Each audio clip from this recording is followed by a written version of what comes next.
नमस्कार। I hope सभी अच्छे होंगे। शेयर मार्केट में स्टॉप लॉस क्या है? नाम से ही स्पष्ट होता है। स्टॉप लॉस यानी घाटे को रोकना। टारगेट यानी किसी भी प्रॉफिट पर जब कोई पोजीशन बुक करते हैं तो उसे टारगेट कहते हैं। अब ये स्टॉप लॉस कितना जरूरी है, इसे आप एक एग्जांपल से समझेंगे। जब हम हाईवे पर गाड़ी लेकर निकलते हैं और गाड़ी चल रही है 80 90 तक 100 तक चल रही है, अचानक हमें पता लगता है कि इसमें तो ब्रेक ही नहीं है। तो तब हमारी हालत जिस प्रकार की होती है, उसी प्रकार जब हम मार्केट में पैसे लगाते हैं, कोई ट्रेड चल रही होती है और उसमें घाटा हो रहा होता है स्पीड से, और अगर उसमें स्टॉप लॉस ना हो तो वो उसी गाड़ी की तरह है जिसमें ब्रेक नहीं होते।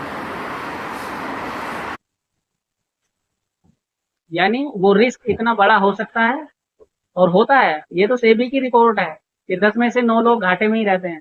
आप स्टॉप लॉस का इस्तेमाल नहीं करते हैं तो उसे आज की एडवाइस है कि स्टॉप लॉस आप जरूर लगाएं। एग्जाम्पल के लिए मान लो आपने कोई भी ट्रेड एक 100 रुपए के भाव पर ली और मान लो बुलिश ट्रेड है। अब उसका भाव बढ़ते बढ़ते 110 तक गया। अगर आप उस 110 पर प्रॉफिट बुक कर लेते हैं तो इसे कहा जाएगा कि टारगेट, कि हमने उस 100 रुपए के भाव को 110 का भाव देकर टारगेट पर प्रॉफिट बुक कर लिया। लेकिन अब ये नीचे अगर भाव गिरता है 100 रुपए से नीचे, तो हमने उस पर 97 का एक स्टॉप लॉस लगा दिया, यानी 3 रुपए का, कि हम अपने निवेश किए हुए 100 रुपए में से 3 रुपए का घाटा झेलने के लिए तैयार है।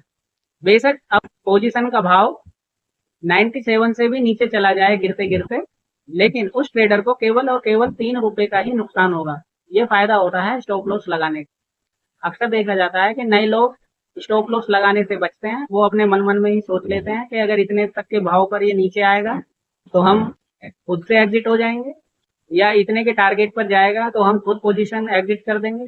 लेकिन कई बार मार्केट में इतने तेजी से मूवमेंट होते हैं कि पोजीशन को एग्जिट करने का टाइम ही नहीं मिल पाता और हम एक बहुत बड़े रिस्क में चले जाते हैं, बहुत ज्यादा घाटे में चले जाते हैं।